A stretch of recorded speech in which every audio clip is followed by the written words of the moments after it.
Okay,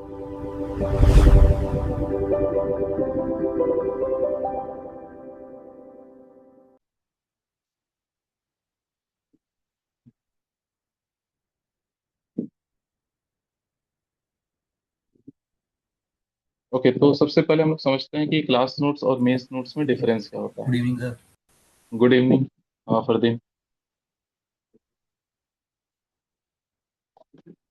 okay, तो सबसे पहले हम लोग समझेंगे क्लास नोट्स और मेंस नोट्स में डिफरेंस क्या होता है। राइट। क्लास नोट्स जैसे होते हैं वो हमेशा फोकस कहाँ पे रहता है उनका, कॉन्सेप्ट बिल्डिंग पे। ओके, बेसिक फैक्ट कवरेज पे। राइट, जब हम लोग मेंस नोट्स देखते हैं तो वहां पे हम लोग फोकस करते हैं एनालिसिस पे, क्रिटिकल थिंकिंग पे। और आप एक फॉर्मेट में नोट्स बनाते हैं, इंट्रोडक्शन, बॉडी, कंक्लूजन। राइट, जो आपको इस क्लास नोट्स में नहीं मिलेगा। तो हमेशा एस्पिरेंट देखोगे जो खासकर जो टॉपर्स लोग होते हैं, हमेशा उनकी मेंस नोट्स वो लोग अपना खुद से बनाते हैं, किसी पे नहीं रिलाई करते हैं। Even if they are referring some coaching material, even they will prepare their own notes.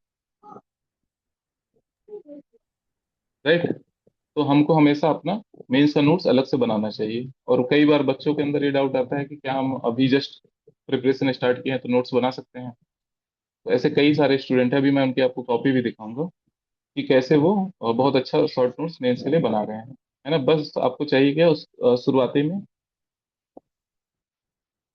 कोई सही गाइड करने वाला चाहिए। है ना, कि आप जैसे मान लो किसी टॉपिक पे बनाए, लेट्स से इंक्लूसिव ग्रोथ पे आपने नोट्स बनाया,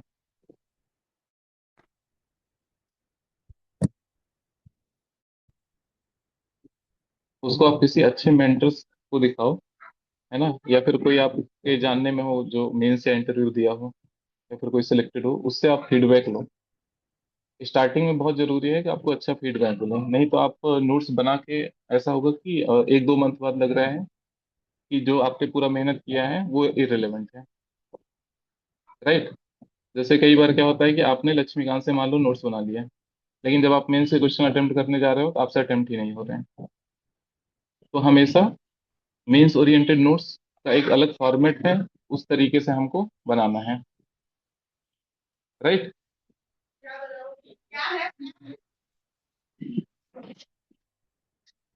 अभी यहाँ तक किसी को कंफ्यूजन?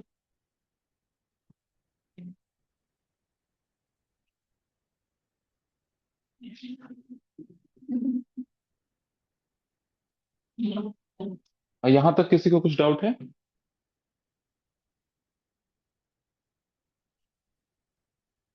ठीक है, तो क्लास नोट्स का पर्पज अलग होता है कि आपको एक बार बस स्टार्टिंग में जो टीचर आपके होते हैं कि समझा देते हैं कि हाँ ये चीज आपको पढ़नी है, इस तरीके से पढ़नी है।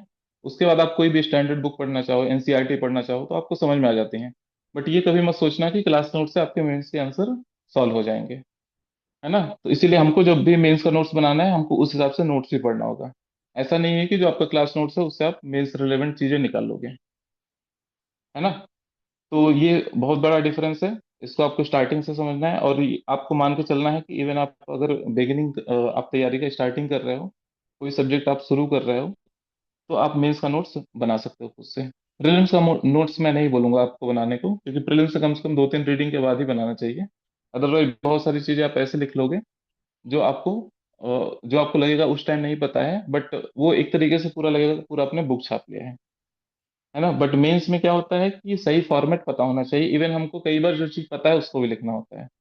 है ना, तो मेंस में क्योंकि हमको 3 घंटे में 50 पेज फिल करने हैं, तो हमेशा इवन हम उस कोई चीज को जान रहे हैं, अगर हमारे वो फॉर्मेट में आ रहा है, इंट्रोडक्शन, बॉडी, कंक्लूजन, किसी पर्टिकुलर हेडिंग में कवर हो रहा है, तो हमेशा हमको उसको लिखना होगा, चाहे हमको याद है चाहे ना याद हो।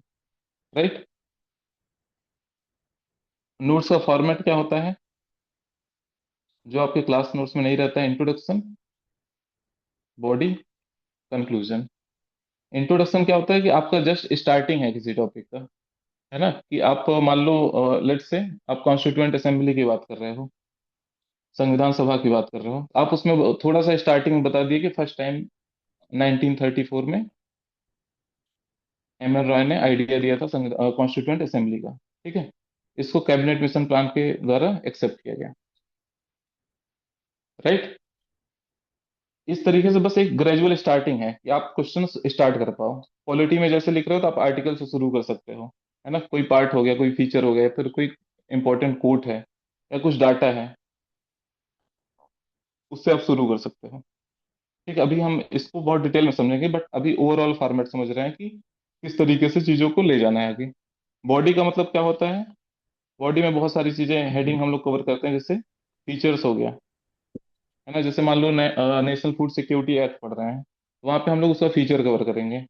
फिर हो सकता है कि आप प्रोज कवर करो, कॉन्स कवर करो, बेनिफिट, फायदे और नुकसान, है ना। कई बार आपको कोई स्कीम है तो उसका पूछेगा परफॉर्मेंस असेस करो, तो आपको देखना होगा कि इस स्कीम का अचीवमेंट क्या है, पॉजिटिव आउटकम क्या है, फिर उससे रिलेटेड क्या क्या चैलेंजेस हैं अभी, फिर आप बता सकते हो क्या क्या सजेशन है, वे फॉरवर्ड आप बता सकते हो। ठीक है, तो कौन challenges, limitation, pros, performance, achievement, suggestion, feature, ये सब आपका ओवरऑल एनालिसिस वाला पार्ट है। ये आपका पूरा बॉडी का पार्ट होगा। कंक्लूजन क्या होता है? आप पूरे चीज को समराइज कर देते हैं। अगर कुछ मान लीजिए कंसर्निंग इशू है, मान लीजिए डिजास्टर की बात हो रही है, मान लीजिए अर्थक्वेक की बात हो रही है, या फिर लेट से साइक्लोन की बात हो रही है, तो वहां पे समराइज करने के साथ साथ कुछ सजेस्टिव भी लिखना है, कि जैसे हमने लिंक कर दिया सेंडाई फ्रेमवर्क के डिजास्टर रिस्क रिडक्शन से, है ना। अभी इन टर्म पे लोड नहीं लेना है, तो बहुत लोग अगर जो अभी जस्ट बिगिनिंग कर रहे होंगे नोट्स मेकिंग का, उनको अभी इन टर्म को उतना ध्यान नहीं देना है ना। जिनको पता है वो लोग रिलेट कर पाएंगे कि disaster risk reduction Sendai framework, जब भी कुछ डिजास्टर का आ रहा है आप उससे कनेक्ट कर सकते हो। तो यहाँ पे क्या होता है कंक्लूजन में, हम कोई गवर्नमेंट के ब्रॉडर गोल से कनेक्ट करते हैं। मान लीजिए करप्शन पे क्वेश्चन है या टॉपिक है, तो करप्शन पे हम लोग जीरो टॉलरेंस अगेंस्ट करप्शन से लिंक कर सकते हैं। ठीक है, सिटीजन चार्टर से है, तो हम लोग सेकेंड एआरसी का रिकमेंडेशन है सिटीजन सेंट्रिक गवर्नेंस या फिर पब्लिक सर्विस डिलीवरी को इम्प्रूव करना है, उससे कनेक्ट कर सकते हैं।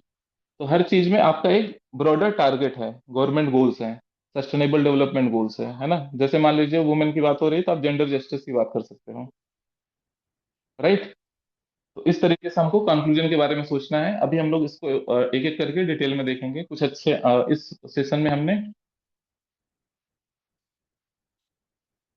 टॉपर्स की कॉपी लिया है। टॉपर्स को कुछ मेरे स्टूडेंट हैं और कुछ अभी मेंस लिख रहे हैं इस बार, है ना। तो बहुत अच्छे अच्छे स्टूडेंट का मैंने कॉपी लिया, जैसे ये वाला कॉपी किसका है? प्राची के हैं।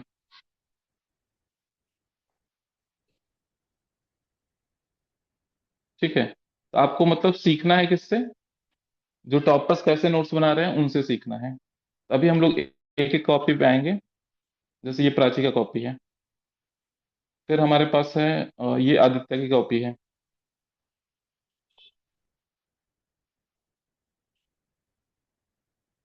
ठीक है, तो ऐसे बहुत सारी कॉपी है, और हमने सैंपल जो लिया है हिंदी इंग्लिश दोनों में लिया है, जिससे कि दोनों के बच्चे समझ पाए कि एक्चुअल में करना क्या होता है। ओके।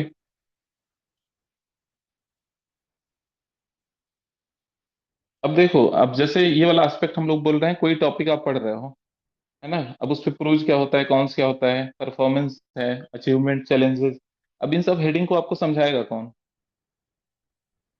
एक तरीका तो है आप पीवाईक्यू से निकाल लो। जैसे मान लो आप कोई टॉपिक ले लो, लैंड रिफॉर्म, इंक्लूसिव ग्रोथ, या फिर कॉन्स्टिट्यूएंट असेंबली का ले लो, या फिर हिस्टोरिकल बैकग्राउंड, बहुत सारे टॉपिक हैं। अब उन सब टॉपिक पे आप सीधा पीवाईक्यू पे जाओ, क्वेश्चन क्या क्या यूपीएससी ने पूछा है। ठीक है, और उन क्वेश्चन में क्या क्या डायमेंशन यूपीएससी ने कवर किए हैं, तो आपको एक ब्रॉडर हेडिंग मिल जाएगा। हेडिंग 1 2 3 4 5, इस तरीके से क्वेश्चन को ब्रॉडर हेडिंग में कन्वर्ट कर लीजिए, है ना। अब उस हेडिंग पे आप कंटेंट बिल्ड करना शुरू करिए। एक कोई बढ़िया सोर्स उठा लीजिए जो मेंस रिलेटेड नोट्स हो, वहां से आप उस पे कंटेंट बनाना शुरू करिए। और कई बार ऐसा होगा कि नोट्स अगर आपका अच्छा नहीं, सोर्स अच्छा नहीं रिफर कर रहे हैं, तो आप इन सब पार्ट को एड्रेस ही नहीं कर पाएंगे। या कुछ आपके दिमाग में आ रहा है कि इस टॉपिक में मुझे ये वाला डायमेंशन भी कवर कर लेना चाहिए, यूपीएससी भी नहीं पूछा है बट पूछ सकता है आगे, है ना। जैसे आज मैंने एक ग्रुप में डाला था कि जैसे आर्टिफिशियल इंटेलिजेंस है और डिजिटलाइजेशन हो रहा है अभी के टाइम में, है ना। तो जिस तरीके से हम लोग इंडस्ट्रियल रेवोल्यूशन 4.0 का राइज देख रहे हैं, आर्टिफिशियल इंटेलिजेंस डिजिटलाइजेशन का राइज देख रहे हैं, उससे क्या हो रहा है, ई वेस्ट का जनरेशन हो रहा है, बढ़ते जा रहा है ना। तो अब उससे लिंक करते हुए क्या क्वेश्चन पूछा जा सकता है, ये आपका पार्ट हो जाएगा किसका, इन्वायरमेंट का, है ना। कि इससे रिलेटेड क्या क्या गवर्नमेंट के रूल्स रेगुलेशंस है, क्या क्या गवर्नमेंट के मेजर्स हो सकते हैं, वे फॉरवर्ड बताओ, या फिर क्या क्या इसको लेके चैलेंज हो सकते हैं अभी के टाइम में। ठीक है। अब ये तीन चार डायमेंशन आपको पता होना चाहिए जब भी आप इलेक्ट्रॉनिक वेस्ट पढ़ो। तो एक तरीका है कि आप पीवाईक्यू से डिकोड करना शुरू करो कि क्या क्या डायमेंशन पीवाईक्यू से आप निकाल सकते हो। ठीक है। यहाँ पे थोड़ा सा शुरू में डिफिकल्टी आएगी, शुरू में आप मतलब थोड़ा सा गाइडेंस आप ले सकते हो, अगर आपको मतलब इस चीज में प्रॉब्लम हो रही है या फिर कोई आपको गाइड करने वाला हो, तो आप उससे भी समझ सकते हो कि हाँ इस टॉपिक, ये टॉपिक हम कवर कर रहे हैं, इसमें क्या क्या डायमेंशन निकाल सकते हैं। ये थोड़ा सा जरूरी है ना। नहीं तो क्या होगा कि आप बहुत सारी चीजें ऐसे नोट्स में लिखते जाओगे जो प्री ओरिएंटेड चीजें हैं, और मेंस में वो पूछेगा नहीं। ठीक है।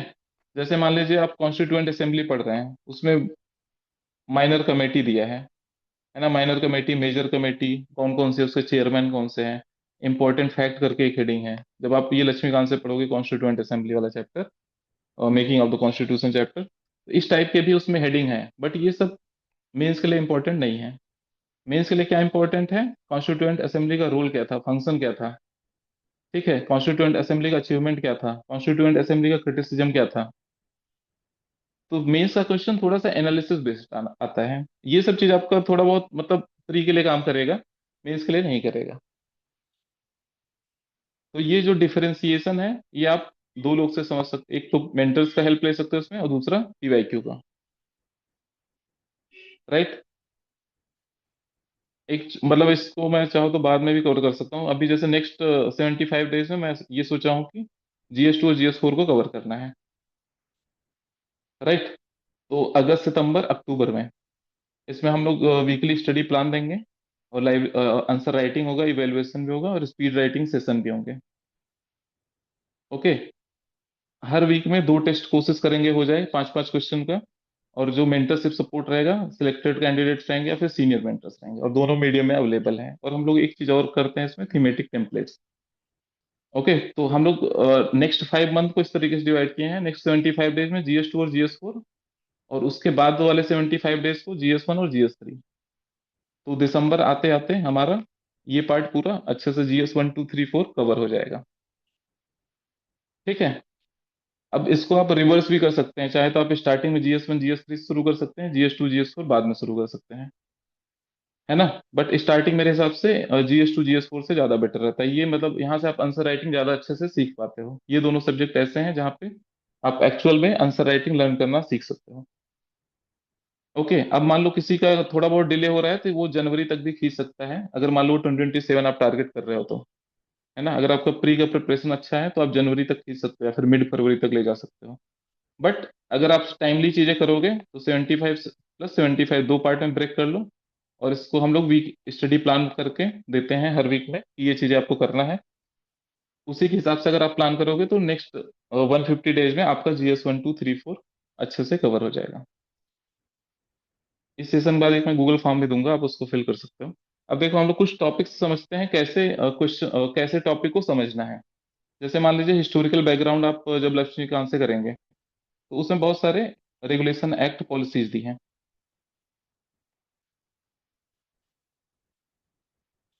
है ना। अब इसमें सभी एक्ट इंपॉर्टेंट नहीं है, आपको बस केवल एक एक्ट प्रिपेयर करना है, गवर्नमेंट ऑफ इंडिया एक्ट 1935।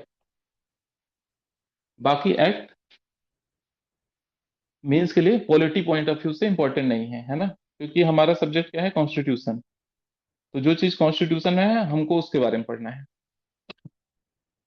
ठीक है। तो अब जैसे गवर्नमेंट ऑफ इंडिया एक्ट 1935 क्यों पढ़ना है, क्योंकि बहुत सारे प्रोविजन हमने गवर्नमेंट ऑफ इंडिया एक्ट से हूबहू ले लिए हैं। ठीक है, बाकी बहुत सारे रेगुलेशन एक्ट है, उसको हम लोग हिस्ट्री, मॉडर्न हिस्ट्री वाले पार्ट में करेंगे।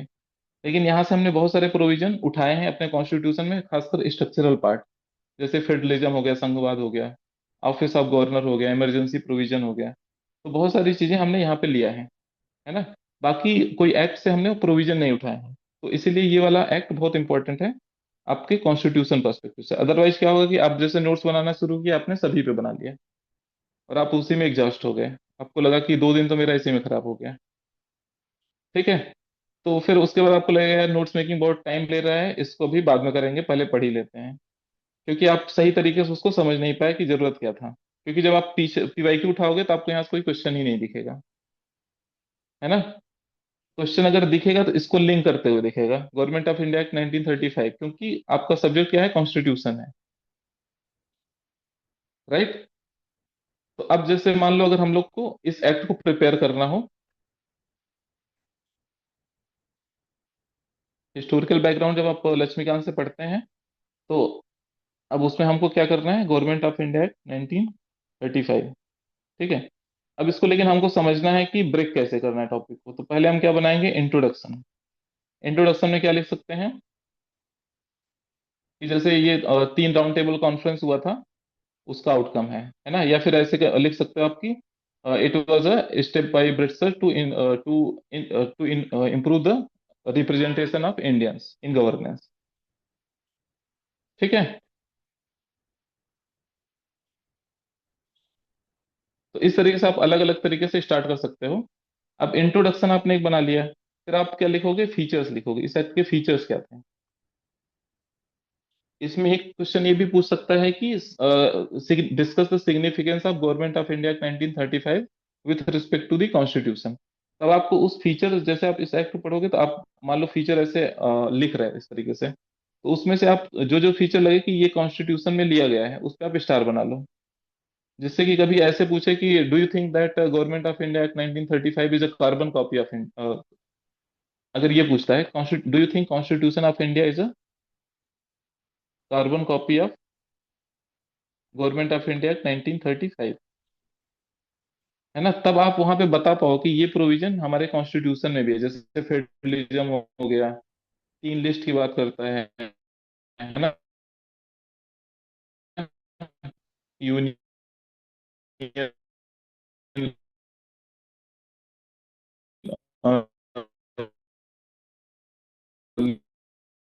लिस्ट, स्टेट लिस्ट, इंडिया से बात करता है, फेडरल ऑफ लिया है, हमने यहीं से लिया है ना। बहुत सारे 16 किए हैं, अराउंड 60 कॉन्स्टिट्यूशन हमने किए हैं, है ना। और ऑपरेट किया गया है, प्लस अपने यूनिकनेस भी है, राइट। तो इस तरीके से आप बैलेंस करते हुए इसको लिखेंगे। अब देखो, जैसे हम लोग मान लो फीचर लिख रहे हैं कि फीचर क्या है, उसमें बस ये ध्यान रखना है कि क्वेश्चन क्या क्या बन सकते हैं। अगर ये आप नहीं सोच पा रहे हो तो इसमें थोड़ा सा आपको मेंटर का जरूरत पड़ेगा। ठीक है, features of the government of India 1935, या फिर आप ये सोचो कि ये पूछ सकता है, discuss the federal provision of government of India act 1935 that we have incorporated in constitution. ऐसे कौन से संघवाद वाले प्रोविजन है जो हमने गवर्नमेंट ऑफ इंडिया 1935 से लिए हैं। ठीक है, तो आप वही 3 लिस्ट की बात करोगे, फेडरल कोड की बात करोगे, राइट। तो ये दिखाता है कि हमने कुछ चीजें यहाँ से उठाई है, फेडरलिज्म का कॉन्सेप्ट हमने यहीं से लिया है ना। बाई कैमरलिज्म हो गया, ओके। अब दूसरा क्या हो सकता है, एक हेडिंग इसमें ये हो सकता है, discuss the significance of government of India act 1935। Okay, फिर एक हेडिंग इसमें हम और बनाएंगे कि इसका क्रिटिसिज्म क्या था। फिर लास्ट हेडिंग हमारा क्या रहेगा, कंक्लूजन, है ना। क्योंकि इसमें कुछ वे फॉरवर्ड हो नहीं सकता, क्योंकि हिस्टोरिकल इवेंट तो पास्ट है, वो जो हो चुका है ना। तो यहाँ पे हम बस कंक्लूड कर सकते हैं, समराइज कर सकते हैं कि मतलब सिग्निफिकेंस दिखा सकते हैं कि the government of India was very significant with respect to the making of the constitution, because we have taken so many provisions from the government of India act 1935 and it become the structural part of our constitution. ठीक है, अस्थाई part है, structural part है constitution. तो अब इस topic में अगर आप पूरा बनाओगे तो बहुत एग्जॉस्टिव प्रोसेस हो जाएगा, आप अच्छे से कर नहीं पाओगे।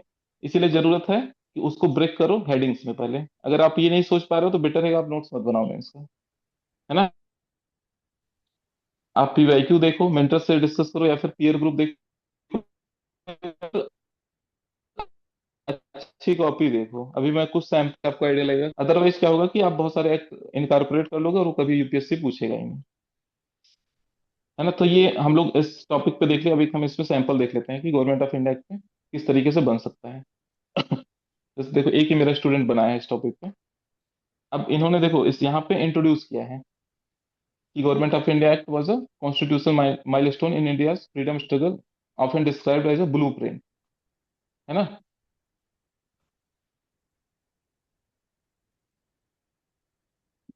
यहाँ पे देखो, it influence India's administrative and federal structure. तो यहाँ पे प्रशासन और संघवाद वाले ढांचे पे इसका काफी इन्फ्लुएंस दिखता है, राइट। यहाँ पे एक या तो फैक्चुअल लिखना इंट्रोडक्शन, तो आप साइमन कमीशन की बात कर सकते हो, राउंड टेबल कॉन्फ्रेंस या व्हाइट पेपर की बात कर सकते हो। अब यहाँ पे फीचर्स की बात कर लिए, जो हमने डिस्कस किया, फीचर्स क्या क्या हो सकते हैं, है ना। यहाँ पे इन्होंने साथ साथ में थोड़ा बहुत क्रिटिसिज्म भी हाईलाइट कर दिया है। ये 10 फीचर्स हो गए इस एक्ट के। फिर इन्होंने डिस्कस किया सिग्निफिकेंस क्या है गवर्नमेंट ऑफ इंडिया एक्ट के। फिर उसके बाद क्रिटिसिज्म क्या है, फिर क्या है कंक्लूजन, है ना। तो अब ये 2 पेज का नोट्स है और बहुत सही से बना हुआ है। अगर इस तरीके से बनाओगे, और इसमें कुछ भी जरूरत नहीं है, बस आपको समझ की जरूरत है। अगर आप बिगिनर हो तब भी बना सकते हो ऐसा नोट्स। अगर आप line by line chronologically Laxmikanth से कॉपी करने शुरू कर दोगे तब फिर दिक्कत आएगी, तब वो फिर मेंस नोट्स नहीं बनेगी, वो बस एक another short version of Laxmikanth बनेगा। ठीक है। ये पहला टॉपिक था जिसमें हमने थोड़ा सा समझा कि किस तरीके से सोच सकते हैं। अब हम लोग एक टॉपिक और देखते हैं, पॉलिटी का ही, मेकिंग ऑफ द कॉन्स्टिट्यूशन। इसमें किसके बारे में डिस्कशन है?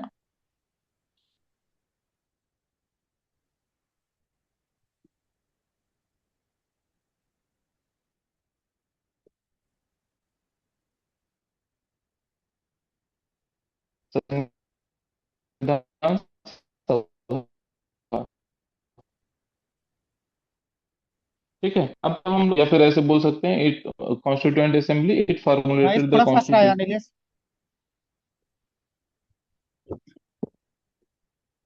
निलेश। क्या बोल रहे हो शुभम? अरे वॉइस थोड़ा फंस फंस के आ रहा है। अच्छा अच्छा।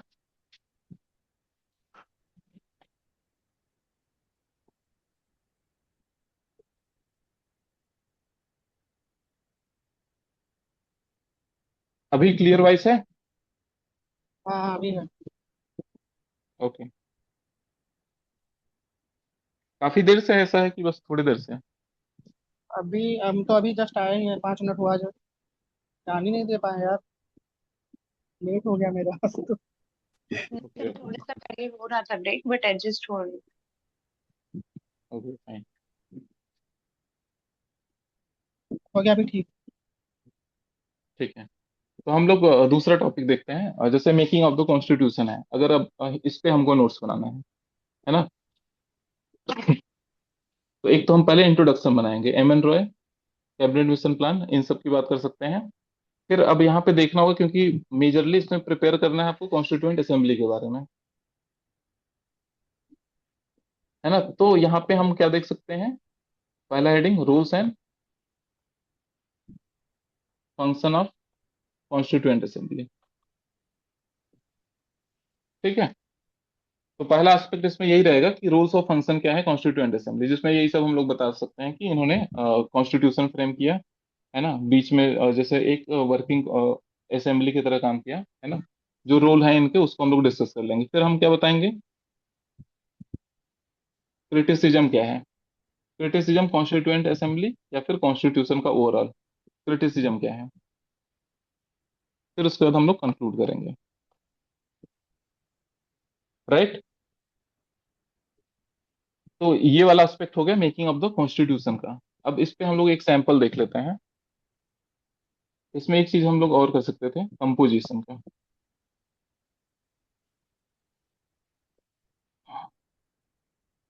कई बार देखो क्वेश्चन ऐसा पूछेगा कि do you think that the constituent assembly was heavily dominated by elite and dominated by the Congress. Critically analyze. क्या आपको लगता है कि कॉन्स्टिट्यूएंट असेंबली या संविधान सभा एलिट डोमिनेटेड था या फिर कांग्रेस डोमिनेटेड था? है ना? तो अब इसके बिना कंपोजिशन के पता हुए आप इस क्वेश्चन को एड्रेस नहीं कर पाएंगे। तो आपको थोड़ा सा आइडिया होना चाहिए, या फिर ऐसे पूछ सकता है कि constituent assembly was a not a representative body, सबको रिप्रेजेंट नहीं करती थी।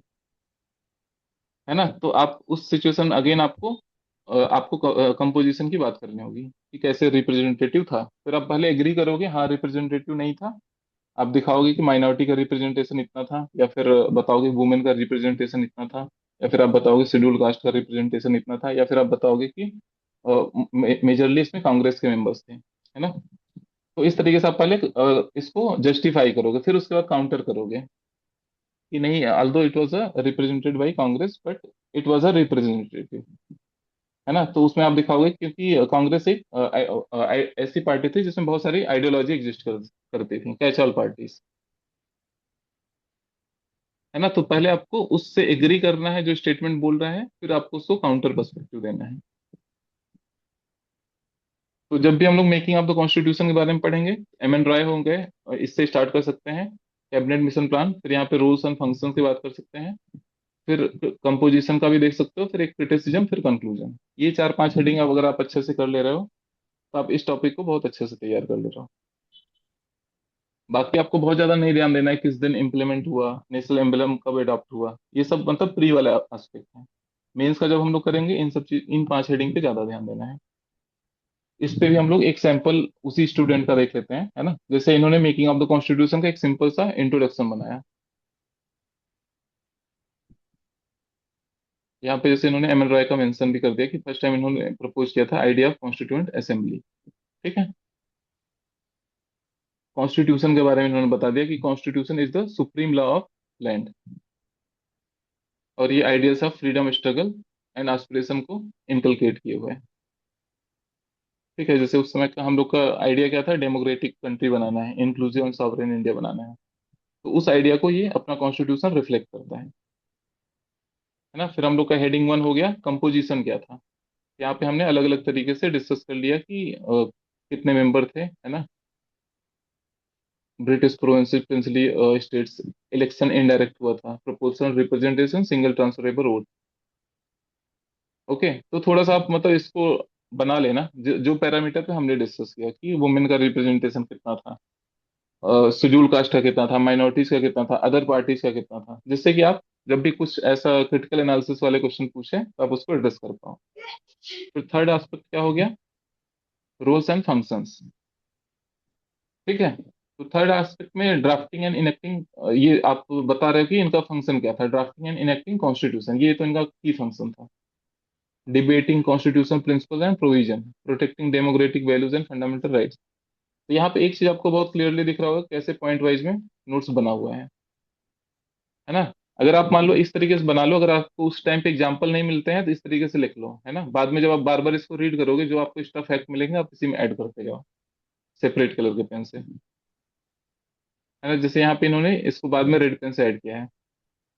तो इस तरीके से आपको भी जो एक्स्ट्रा फैक्ट मिले बाद में, उसको आप सब्सटेंसिएशन के लिए यूज कर लो। फिर यहाँ पे कॉन्स्टिट्यूएंट असेंबली का अचीवमेंट क्या है, फिर क्रिटिसिज्म क्या है, फिर कंक्लूजन क्या है।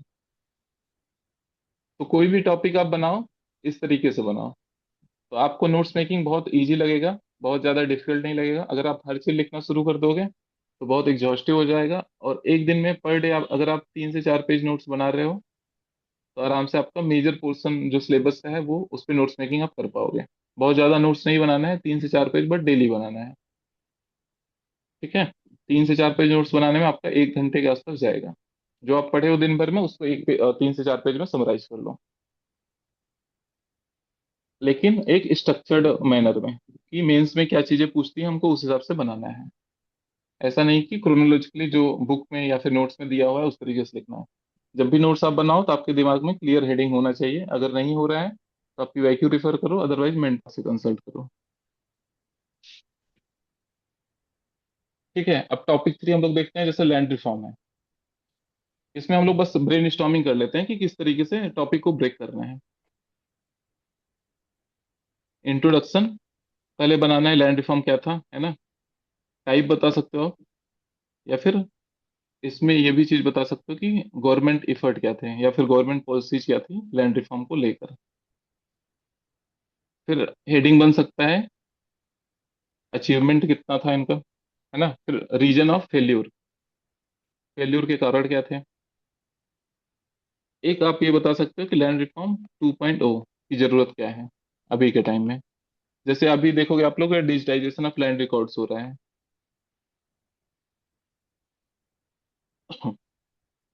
ठीक है, डिजिटाइजेशन ऑफ लैंड रिकॉर्ड्स हो रहा है।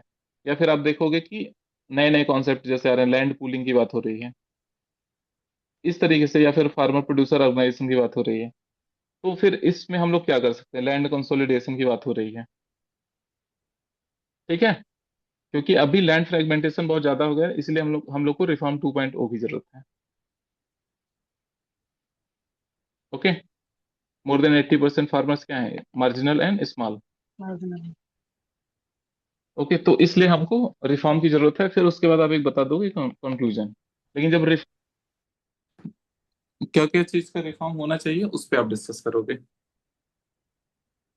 तो इस तरीके से हम लोग इस टॉपिक को ब्रेक कर सकते हैं। टॉपिक है इंक्लूसिव ग्रोथ। अब इस पे ये इकोनॉमी का टॉपिक है, दोनों इकोनॉमी के शुरू के दोनों टॉपिक हमने पॉलिटी के लिए थे, और टॉपिक थर्ड एंड फोर्थ क्या है आपका, इकोनॉमी का है। अब जैसे इंक्लूसिव ग्रोथ का आपको बनाना है, पहले हम लोग क्या बनाएंगे, इंट्रोडक्शन। अब मान लो एक जनरिक इंट्रोडक्शन बना सकते हो आप, अपने वर्ड में क्रिएट कर सकते हो इंट्रोडक्शन। या फिर आप यूएनडीपी का डिफिनीशन भी लिख सकते हो कि distribution of resources to the all section of population. ठीक है, तो ये इंक्लूसिव ग्रोथ हो गया, हमारा डिफिनीशन हमने बना लिया। फिर हम क्या बना सकते हैं, कंपोनेंट क्या है इंक्लूसिव ग्रोथ का। ओके, जैसे मान लीजिए पॉवर्टी एलिविएशन है। ठीक है, फिर आपका क्या है, फाइनेंशियल इंक्लूजन है। राइट। फिर आप बोल सकते हो जेंडर इक्वेलिटी या फिर एम्पावरमेंट की बात कर सकते हो। ठीक है, इस तरीके से अलग अलग एरिया में है, जैसे पॉलिटिकल एम्पावरमेंट हो गया। ओके, सोशल इंक्लूजन की बात कर सकते हो। तो इस तरीके से आप कंपोनेंट को ब्रेक करो इंक्लूसिव ग्रोथ के। और ये आप जहां से पढ़ोगे वहां पे दिया होगा कंपोनेंट ऑफ इंक्लूसिव ग्रोथ क्या है। राइट। कंपोनेंट के बाद क्या जरूरी है आपको समझना, गवर्नमेंट की स्ट्रेटेजी क्या है इंक्लूसिव ग्रोथ अचीव करने के लिए। अब इसको भी आप चाहो तो दो पार्ट में ब्रेक कर सकते हो, short term, long term measures. अब जैसे कई बार होगा ना कि आपको वे फॉरवर्ड लिखना होगा, तो आप उसको ब्रेक कर सकते हो short term measures, long term measures में। जो इमीडिएट जरूरत है उसको आप शॉर्ट टर्म में डाल सकते हो, जो लॉन्ग टर्म में जरूरत है उसको आप इस वाले में डाल सकते हो।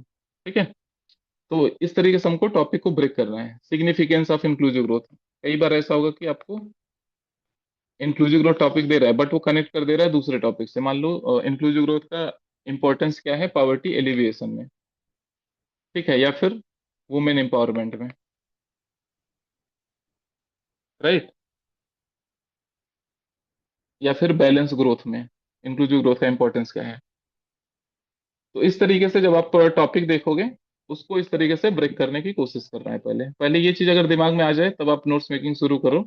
अदरवाइज थोड़ा सा मतलब पहले एनालाइज करो पीवाईक्यू, है ना, फिर आप शुरू करो। अदरवाइज क्या होगा कि बहुत सारी चीजें आप मेंस रिलेवेंट नहीं रहेगा उसको आप नोट कर लोगे। तो ये चार टॉपिक हमने बस लिए थे कि समझने के लिए किस तरीके से हम लोग नोट्स को बना सकते हैं मेंस की चीजों को।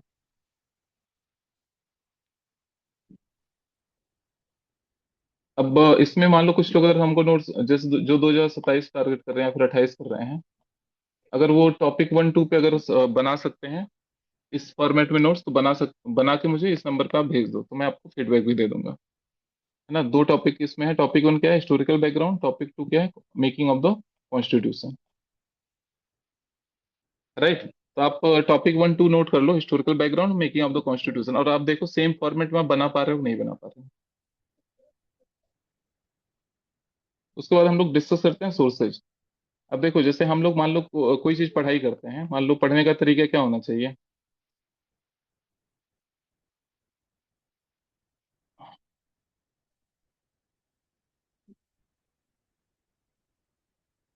है ना। पहले आप कोई टॉपिक पढ़ने से पहले एक बार पीवाईक्यू एनालाइज कर लो।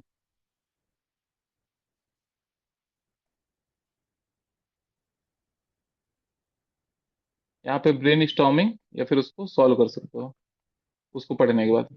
उसके बाद फिर आप उस पर नोट्स बना सकते हो, है ना। अब लेकिन यहाँ पे थोड़ा सा डिफरेंस है कि मान लो जैसे आप पॉलिटी पे नोट्स बनाना चाह रहे हो, तो पॉलिटी आप प्री के लिए जब पढ़ने बैठ रहे हो लक्ष्मीकांत से पढ़ो। लेकिन जब नोट्स बनाना है तो फिर लक्ष्मीकांत से मत बनाओ। यहाँ पे लक्ष्मीकांत काम नहीं करेगा, आपको मेन से स्पेसिफिक नोट्स लेनी होगी, है ना। ज्यादातर कोचिंग की बहुत सारी नोट्स है मार्केट में। हम लोग उसको बाद में डिस्कस कर लेंगे कि कौन से सब्जेक्ट की कौन सी नोट्स रेफर कर सकते हैं। बट प्री का सोर्सेज अलग रखना है, मेंस का सोर्सेज अलग रखना है ज्यादातर सब्जेक्ट में।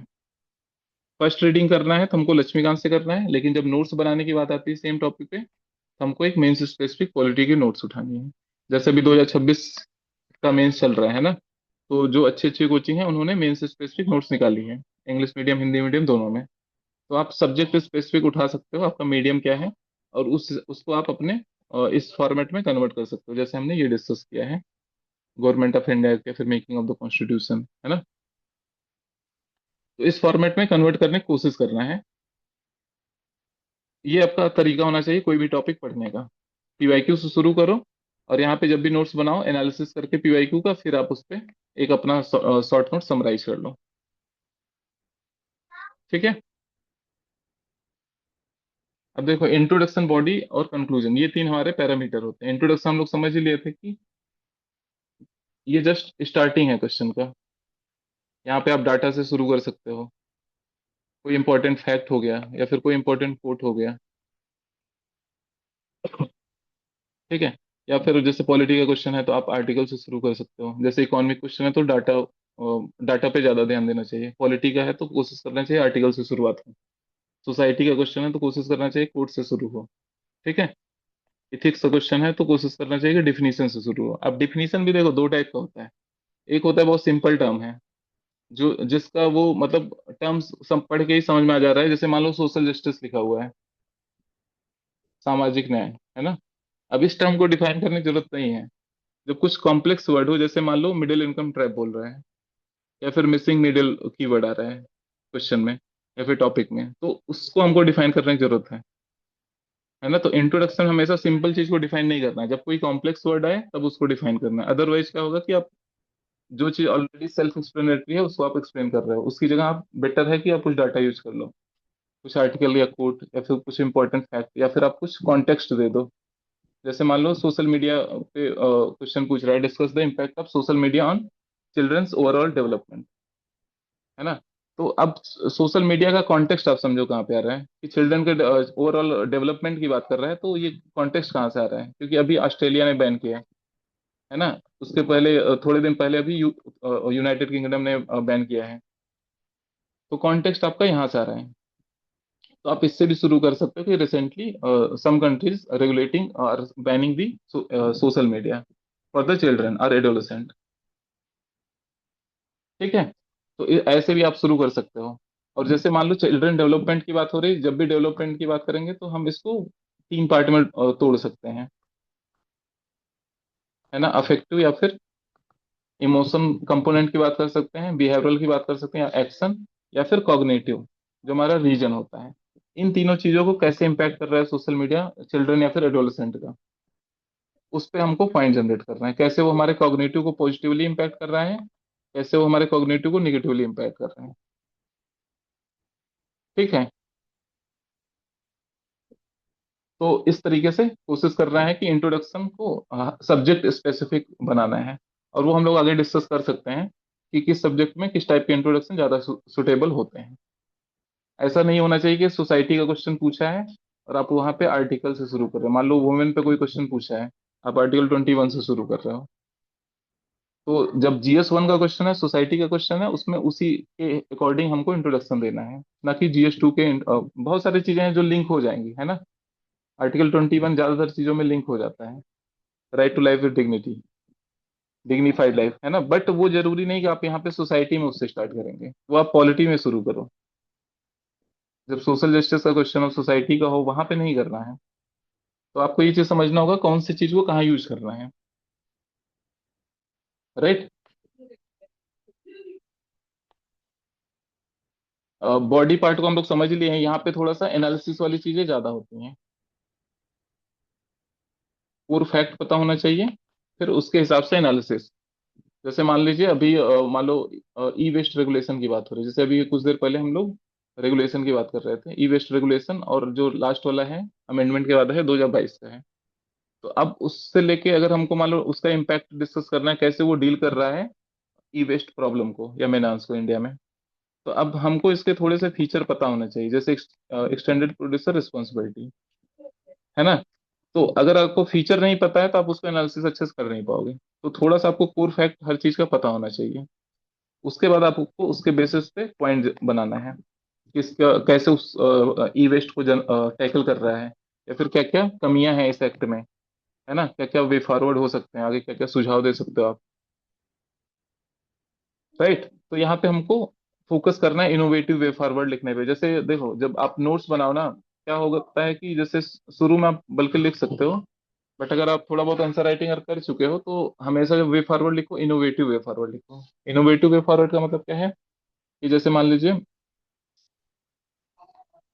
डिजास्टर के क्वेश्चन है, अब वहां पे हमको कोई पर्टिकुलर डिजास्टर कवर करना है, तो रेदर देन जैसे कैपेसिटी बिल्डिंग करना, अवेयरनेस जनरेशन करना, है ना, अर्ली वार्निंग सिस्टम हो गया, ये सब क्या है, बहुत सिंपल वे फॉरवर्ड है। ये आप 2-3 बार पढ़ोगे नोट से, आपको वैसे ही याद आ जाएगा, जब भी आप वे फॉरवर्ड लिखोगे आपके दिमाग में आ जाएगा। यूनिक वे फॉरवर्ड का मतलब क्या होता है कि आप सेकेंड आरसी का रिकमेंडेशन देखो वहां पे क्या है, ठीक है, पीके मिश्रा कमेटी का रिकमेंडेशन देखो क्या है, या फिर सीएजी रिपोर्ट क्या बोलती है डिजास्टर को टैकल करने के लिए, या फिर फाइनेंस कमीशन ने क्या बोला है। ओके, या फिर आप संडाई फ्रेमवर्क की बात करो। ठीक है। अब इसको अगर आप, जो सिंपल वे फॉरवर्ड है वो आप आराम से बना लोगे, थोड़ा बहुत आंसर राइटिंग प्रैक्टिस चाहिए उसके लिए, उसके बाद आप बना पाओगे। बट ये वाले जो सजेशन है ये आपको बनाना है अपने नोट्स में, आपके नोट्स में ये चीजें होनी चाहिए, है ना। अब जैसे मान लीजिए सेकुलरिज्म पे क्वेश्चन है, या फिर कम्युनलिज्म पे, सोसाइटी पे क्वेश्चन है, अब यहाँ पे हमको यूनिक वे फॉरवर्ड बनाना है।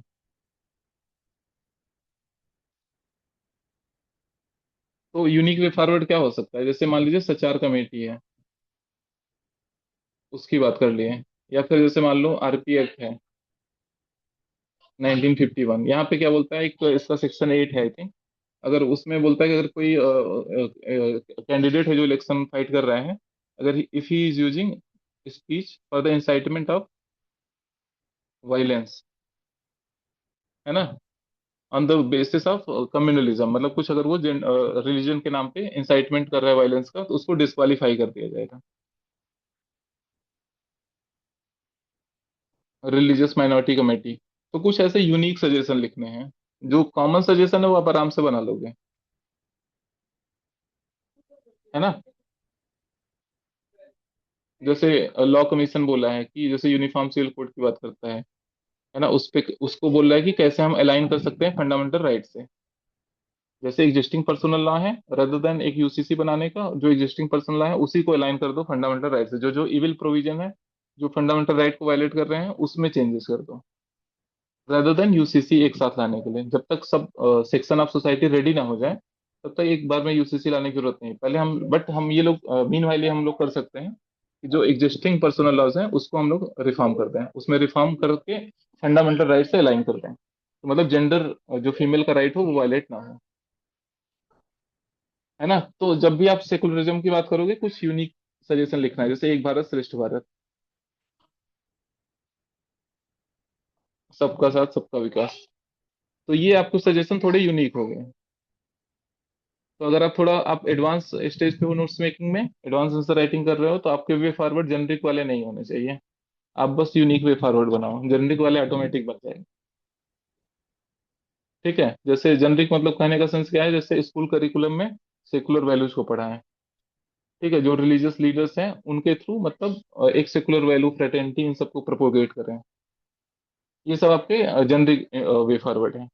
बट ये आपके बहुत स्पेसिफिक हो गए और यूनिक हो गए। तो जब आप नोट्स बनाओ, इन चीजों का थोड़ा ध्यान रखो कि वे फॉरवर्ड मेरा यूनिक आ रहा है कि नहीं, कि सब पॉइंट 5 पॉइंट हमने लिखे, पांचों के पांचों जेनरिक हैं। अगर ऐसा है तो उसको लिखने का बहुत फायदा लॉन्ग टर्म में नहीं है, मतलब फर्स्ट सेकंड रीडिंग के लिए ठीक है, आपको आंसर भी लिखना है शुरू में। बट लॉन्ग टर्म में आपको लगेगा कि मुझे ऐसे ही वे फॉरवर्ड चाहिए अपने आंसर को डिफरेंशिएट करने के लिए। यहाँ तक क्लियर है आपको? फिर अब कंक्लूजन आता है, यहाँ पे हम लोग गवर्नमेंट के गोल से कनेक्ट कर सकते हैं या टारगेट से कनेक्ट कर सकते हैं। एथिक्स का क्वेश्चन है, जैसे हम वहाँ पे वैल्यूज से कर सकते हैं, या फिर सिविल सर्विस रूल से कनेक्ट कर सकते हैं। ठीक है, या फिर कॉन्स्टिट्यूशन मोरालिटी से कनेक्ट कर सकते हैं। डिपेंड ऑन हम लोग के ऑब्जेक्टिव क्या है, आइडियलिस्टिक। आइडियलिस्टिक ऑब्जेक्टिव क्या है? आइडियलिस्टिक ऑब्जेक्टिव मतलब जो थोड़ा सा यूटोपियन होता है, जैसे जीरो करप्शन। मतलब ये आइडियलिस्टिक थोड़ा सा आइडिया है ना, कि हम लोग कंप्लीट करप्शन एलिमिनेट नहीं कर सकते हैं। तो उन सब गोल से, जो आइडियलिस्टिक गोल है वहां से कनेक्ट करो, है ना। जैसे मान लो हम लोग डेमोक्रेटिक सेटअप बनाना चाहते हैं, रूल ऑफ लॉ अपहोल्ड करना चाहते हैं। बट अगर आप जब डेमोक्रेसी इंडेक्स में देखोगे, इंडिया का रैंक काफी नीचे है ना। बट हमारा गोल तो आइडियलिस्टिक ही होना चाहिए। ठीक है, रूल ऑफ लॉ होल्ड करना है, डेमोक्रेटिक वे ऑफ लाइफ होना चाहिए, है ना। सोशल हार्मोनी होनी चाहिए। तो आप ये सब चीजों पे जब आप कंक्लूजन में कनेक्ट करो, तो आपके आइडियलिस्टिक गोल थोड़े होने चाहिए। एसडीजी से आप कनेक्ट करो, गवर्नमेंट इनिशिएटिव टारगेट, जैसे मान लो बेटी बचाओ बेटी पढ़ाओ योजना हो गया, उसके ऑब्जेक्टिव से कनेक्ट कर दो। या फिर जल जीवन मिशन हो गया, या फिर लाइफ फॉर इन्वायरमेंट हो गया, है ना। तो यहाँ पे थोड़ा सा डिपेंड ऑन सब्जेक्ट आपको कनेक्ट करना चाहिए गवर्नमेंट के ब्रॉडर गोल से।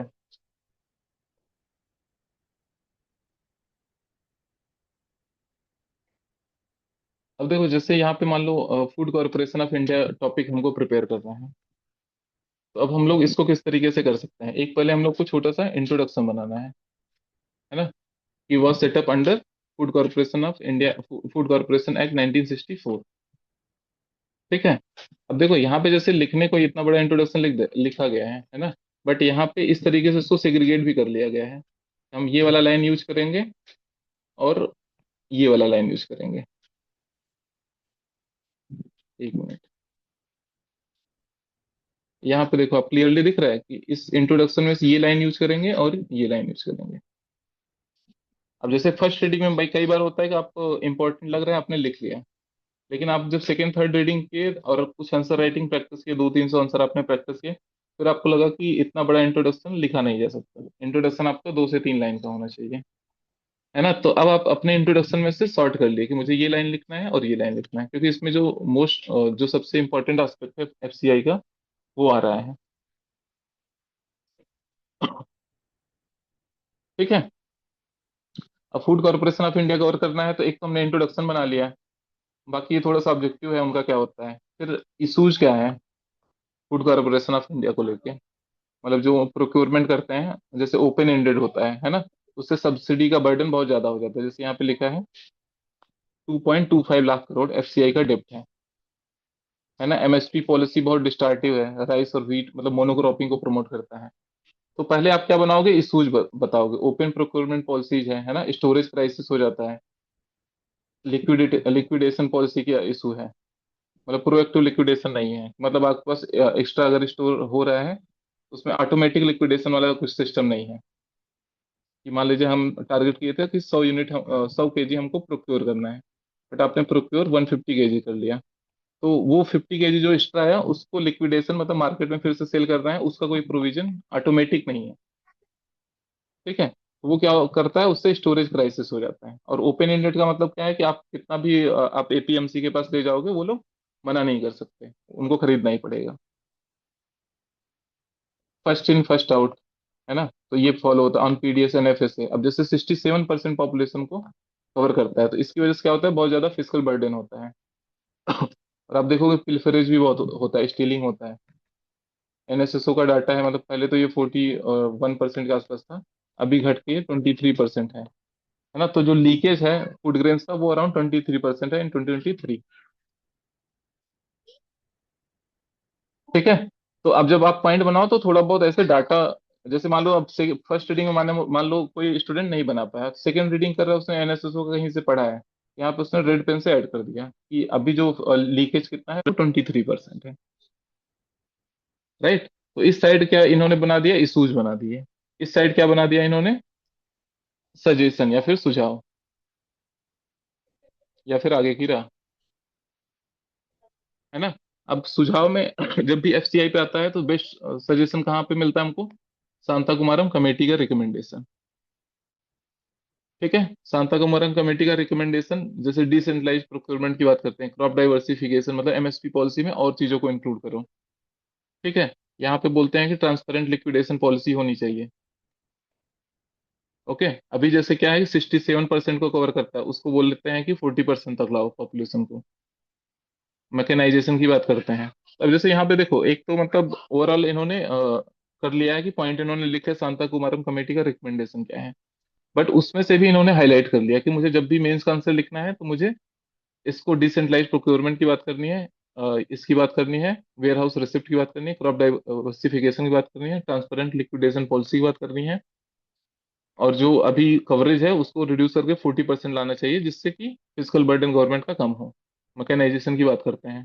ठीक है, तो ये आपका जब भी एफसीआई पे आएगा तो आपको वे फॉरवर्ड लिखना है और कोशिश करना है कि शांता कुमारम कमेटी के रिकमेंडेशन के हिसाब से है, फिर इशूज पूछ सकता है ना। वे फॉरवर्ड हमने कवर कर ही लिया, फिर हमारा क्या बचता है? कंक्लूजन।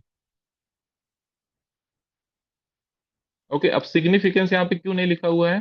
क्योंकि जैसे मान लो कोई एग्रीकल्चर पे नोट्स बना रहा है, तो वो इतने सारे टॉपिक पीछे के जो हैं उसमें बहुत सारे फंक्शंस और रोल और सिग्निफिकेंस कवर हो जाता है, जैसे फूड सिक्योरिटी मेंटेन करता है ना, मार्केट को रिम्यूनरेटिव, फार्मर्स को रिम्यूनरेटिव प्राइस मिलता है, तो इससे क्या होता है? Doubling farmer income.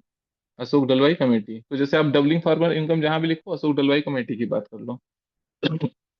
ठीक है, जो मोनोपोली होता है, जैसे क्या होता है, फूड एफसीआई प्रोक्योर करता है, तो वो एक मार्केट प्राइस को मैनिपुलेट भी करता है। अदरवाइज क्या होगा कि बहुत लोग उसको होर्डिंग करना शुरू कर देंगे फूड ग्रेन्स को, तो उससे प्राइस क्या हो जाएगा? डिस्टेबलाइज हो जाएगा, है ना। तो बहुत सारे सिग्निफिकेंस है, बट वो जिसका ये नोट्स है उन्होंने पहले टॉपिक में कवर कर चुका है, इसको कवर कर लिया है इसको, इसलिए उन्होंने इन सब चीजों को यहाँ पे नहीं लिखा अलग से,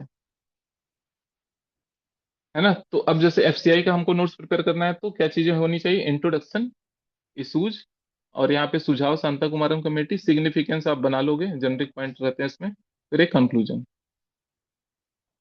ठीक है, कंक्लूजन लिखते वक्त चाहो तो, अब जैसे यहाँ पे इन्होंने ये कर दिया है, पहली बार लिखा है तो थोड़ा सा बड़ा कंक्लूजन लिख दिया, बट इन्होंने लास्ट में इसको इस तरीके से ब्रैकेट में कर दिया है कि हमको बस इतना ही निकालना है।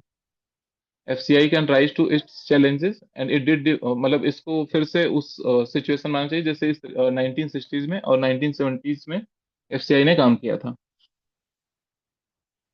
ठीक है, इसमें कुछ सजेशन भी है, innovative in food management system to create competition, reduce the overall cost, plug and leakage, जो लीकेज है उसको प्लग करने की कोशिश करें।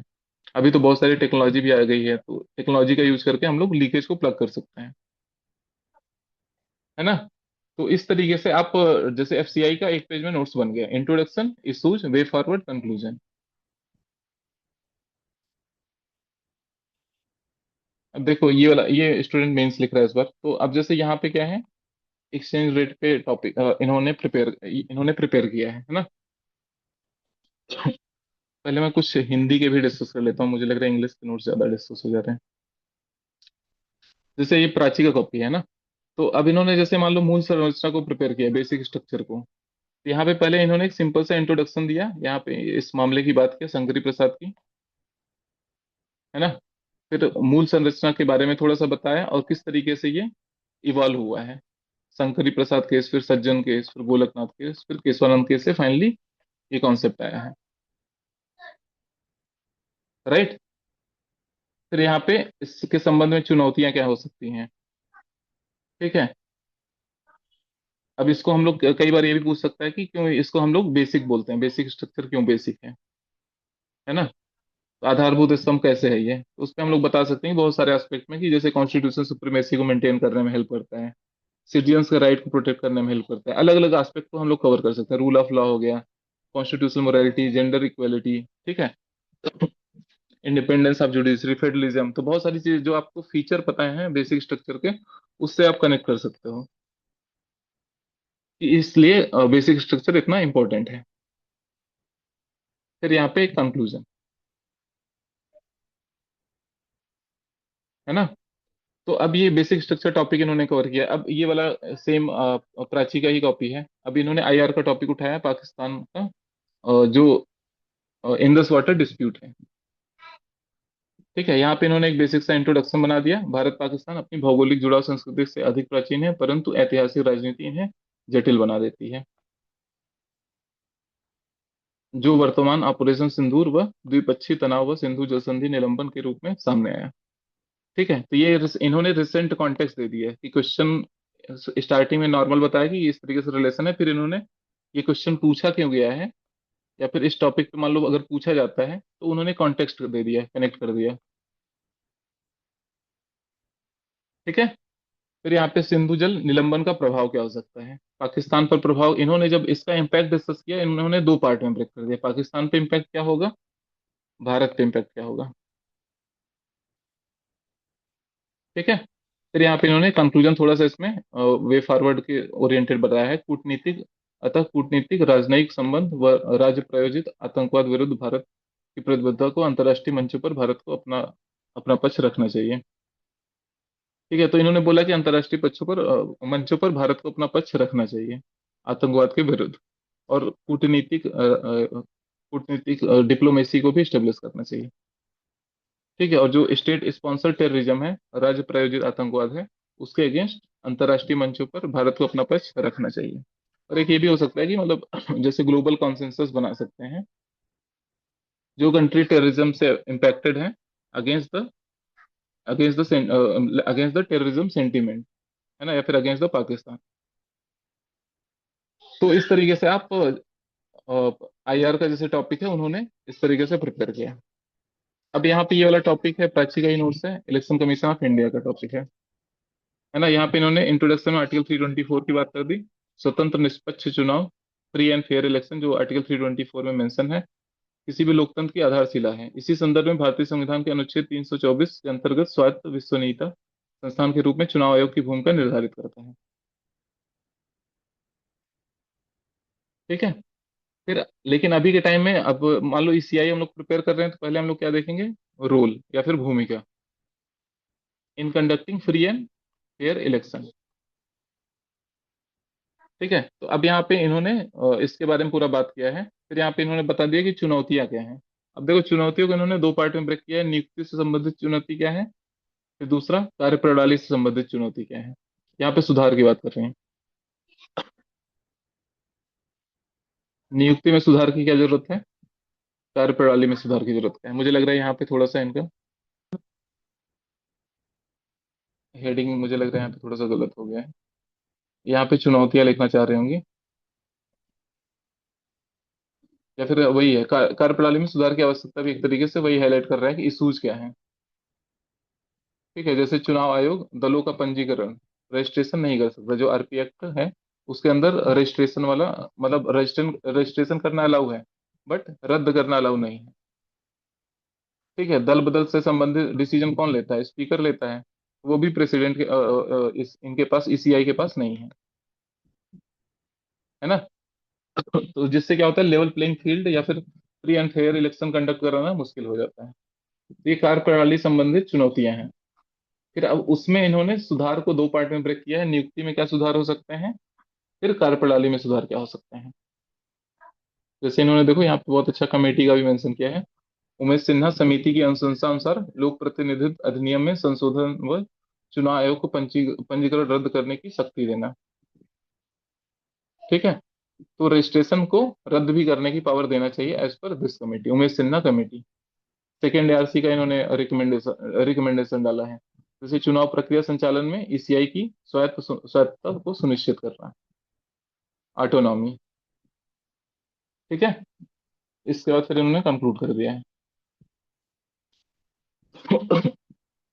अब जैसे ये आदित्य कॉपी है और ये इथिक्स की कॉपी है ना।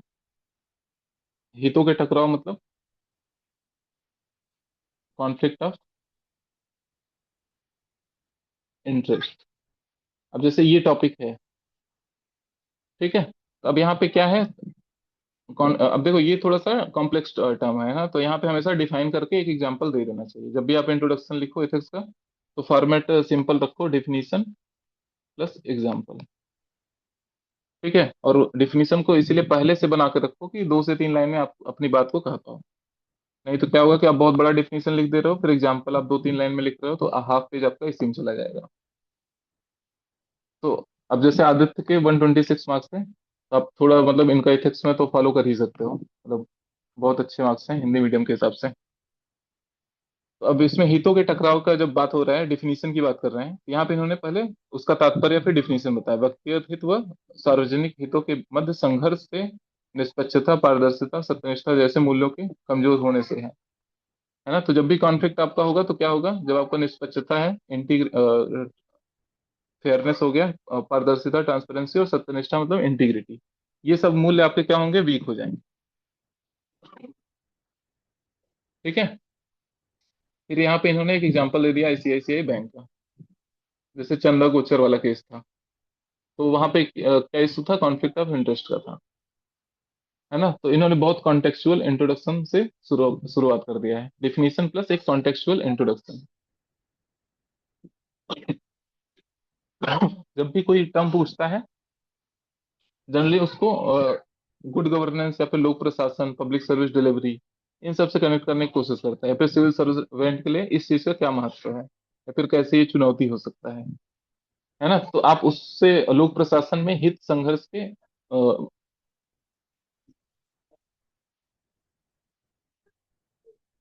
तो यहाँ पे जो आपका इंटरेस्ट में कॉन्फ्लिक्ट हो रहा है, उसमें उसकी अभिव्यक्ति की बात कर रहे हैं, मतलब कैसे वो एक तरीके से पब्लिक एडमिनिस्ट्रेशन में दिखता है।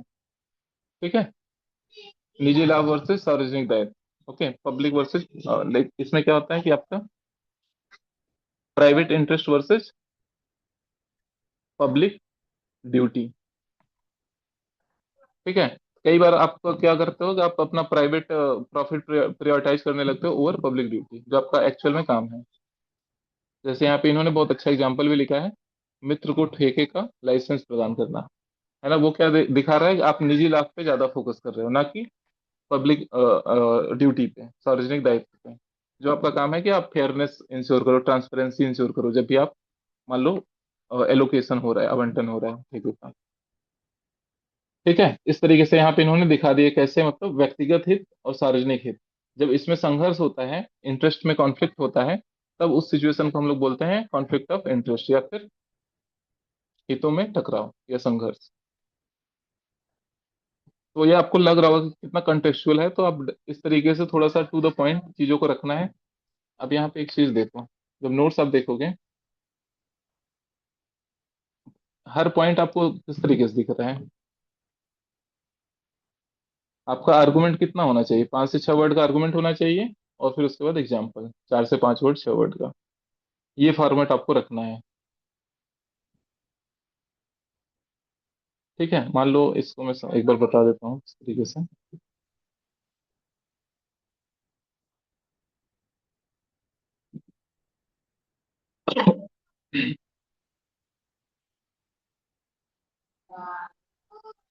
जैसे मान लो आपका कोई पॉइंट बना रहे हो, तो उसको पैराग्राफ में देखो, इंट्रोडक्शन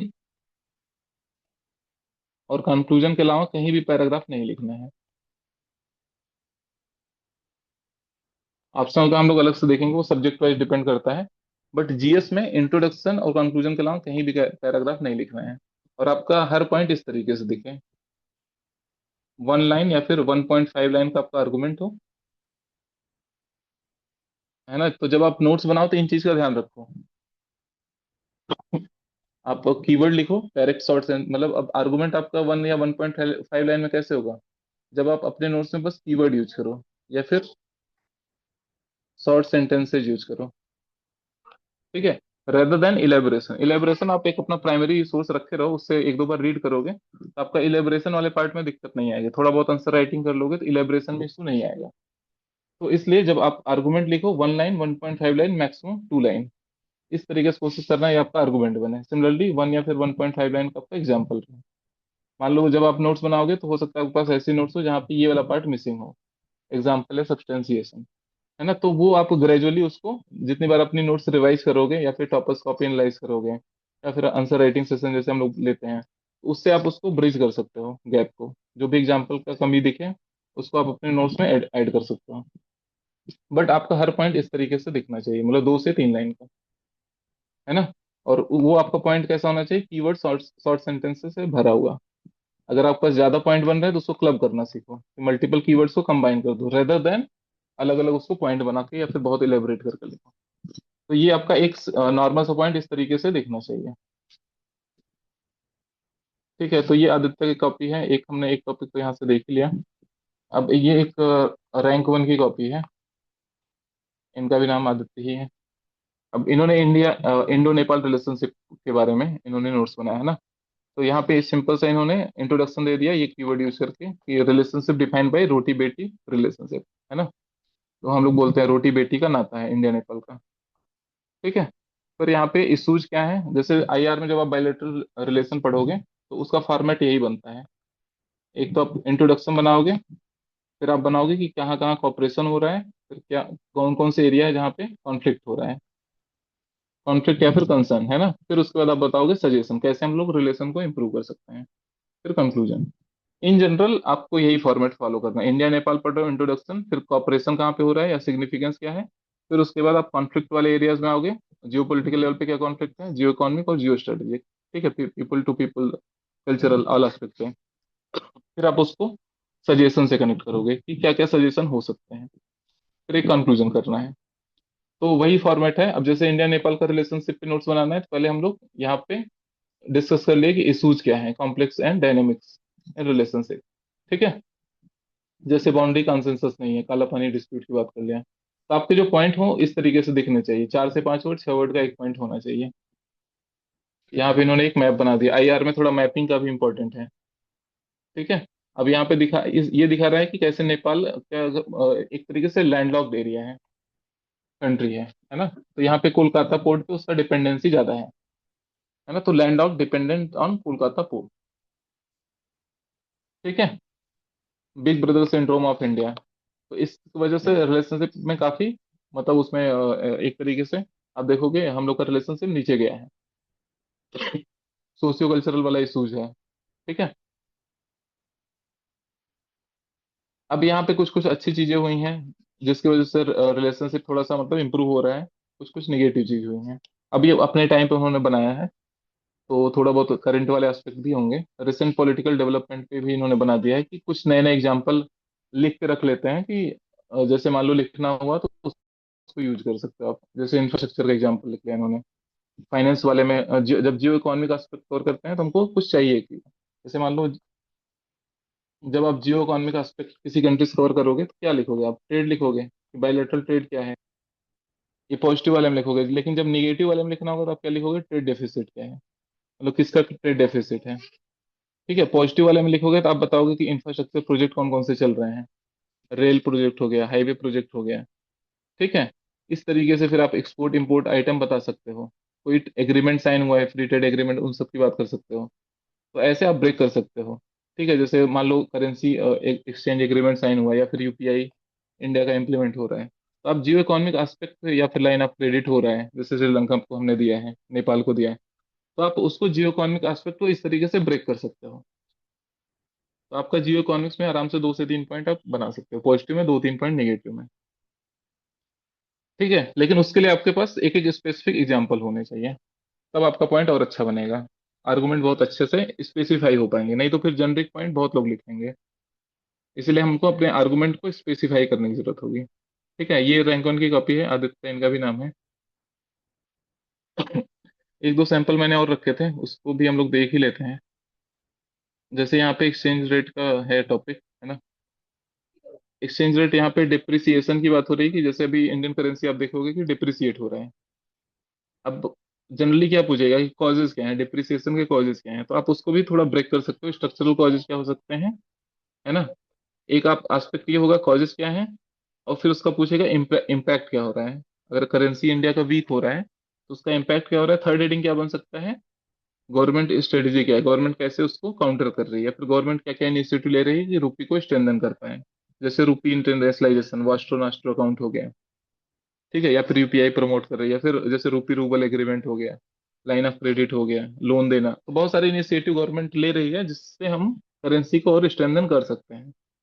तो जब भी करेंसी एक्सचेंज का बात आएगा, डिप्रिसिएशन ऑफ इंडियन रुपीज, तो एस्पेक्ट क्या पूछेगा कि अभी क्यों हो रहा है, कॉजेज, फिर उसका इम्प्लीकेशन क्या हो रहा है ना। फिर उसके बाद हम लोग क्या देखेंगे कि मेजर्स क्या क्या हैं, कैसे गवर्नमेंट क्या क्या इनिशिएटिव ले रही है। अब देखो ये दो तरीके से पूछ सकता है, एक तो गवर्नमेंट मेजर्स क्या है, या एक आपसे पूछ लेगा कि आप अपने हिसाब से वे फॉरवर्ड बताओ कि इंडियन करेंसी को स्टेबलाइज कर सकें, है ना।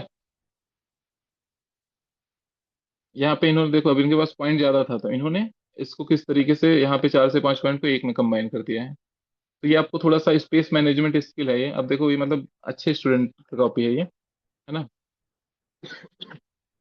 तो आपको जब नोट्स बनाओ तो ये सब स्किल आनी चाहिए कि आपके पास बहुत सारे डायमेंशन है लेकिन आप लिख नहीं पा रहे हो, तो उसको आप इस तरीके से समराइज करना सीखो। ठीक है, फिर यहाँ पे कंक्लूजन हो गया। ये अलग टॉपिक है, मॉनेटरी पॉलिसी का है, सेम स्टूडेंट का है, बट इसको हम लोग यहाँ पे एंड करते हैं। एक बस फाइनल समझ लेते हैं क्या क्या चीजें अभी तक हमने देखा।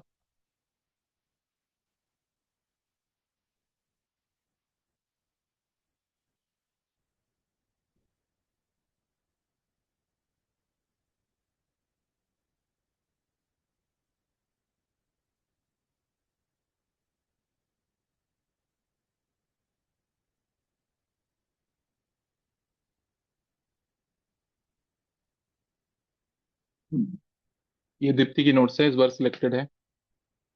तो आप यहाँ पे भी हल्का सा देख सकते हो कि किस तरीके से इन्होंने, अब ये नेक्स्ट मेंस के लिए तैयारी कर रहे हैं, इनको रैंक इंप्रूवमेंट के लिए करना है। ठीक है, तो इथिक्स का इनका नोट्स आप देख सकते हो कि किस तरीके से इन्होंने पॉइंट वाइज में कन्वर्ट किया है। ठीक है, तो कोशिश करना है कि नोट्स आपके इस तरीके से दिखें। अब ये देखो पॉसिबल तब है जब आप थोड़ा सा मतलब एक गाइडेंस के साथ करो ये सब चीजें, अदरवाइज क्या होगा कि आप पैराग्राफ में ही बनाओगे। तो एक ये अच्छा सैंपल मैं भेज सकता हूँ, अभी इन्होंने मुझे भेजा था दीप्ति ने, नेक्स्ट ईयर के लिए।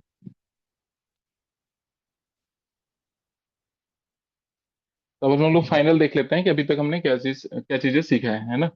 ओवरऑल की आपको जब नोट्स बनाओ तो थोड़ा सा गाइडेंस या पीवाईक्यू के साथ बनाओ, अदरवाइज नोट्स आपका मेहनत मतलब वेस्ट हो जाएगा। 2-3 महीने 4 महीने आपके चले जाएंगे, प्री आने आ जाएगा, और उसके बाद क्या होगा आप रियलाइज करोगे कि जो आपने बनाया बहुत रिलेवेंट नहीं है मेंस के लिए, फिर से आपको उस पर काम करना पड़ेगा। पहला चीज ये। दूसरा कि आपको ये चीज समझना है कि मेंस में पूछता क्या है ना। वो आपका चेक कर रहा है क्रिटिकल थिंकिंग कितना है, इनोवेटिव वे फॉरवर्ड कितना आप लिख पा रहे हो, इंटरलिंकेज कनेक्ट कितना कर पा रहे हो, है ना। डायनामिक एस्पेक्ट पे आप सोच पा रहे हो कि नहीं, प्रोज कॉन्स क्या है हो सकते हैं, सिग्निफिकेंस क्रिटिसिज्म। तो आपको हर चीजों पर थोड़ा एनालिसिस करना सीखो, तब आप ज्यादा अच्छा मेंस नोट्स बना पाओगे। उससे उससे होता क्या है कि आप जब कोई टॉपिक उठाओगे तो आपको आपके दिमाग में अच्छी अच्छी हेडिंग आएंगे दिमाग में। अदरवाइज क्या होगा कि बहुत अच्छे अच्छे एस्पेक्ट आपके दिमाग में आएंगे ही नहीं। थर्ड चीज ये है कि आप जब भी नोट्स बनाओ पॉइंट वाइज होने चाहिए, राइट। जैसे 4-5 वर्ड 6 वर्ड के आप आर्गुमेंट लिखो, 4-5 वर्ड के एग्जाम्पल लिखो। ओके, और पर डे 3 से 4 पेज का अगर आप नोट्स बना रहे हो तो आप आराम से नेक्स्ट 4-5 मंथ में GS 1 to 4 का मतलब मेजर पोर्शन आप कवर कर पाओगे अच्छे से। ठीक है, इसके साथ हम लोग सेशन को एंड करते हैं। किसी का कुछ क्वेश्चन है?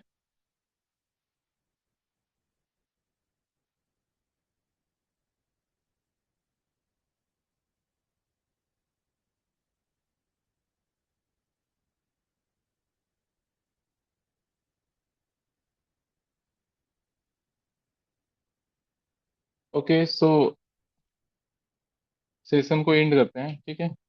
Good night everyone.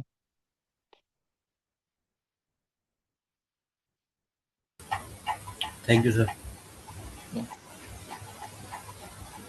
कैसे लगा फरदीन? बढ़िया था सेक्शन, बढ़िया था। ओके ओके, ठीक है, चलो ठीक है, फिर बात करते हैं ना। जी सर, मैं सर एक आध दिन में कॉल करता हूँ सर, आपको एक सेशन देंगे हम भी सर, 1 to 1 का।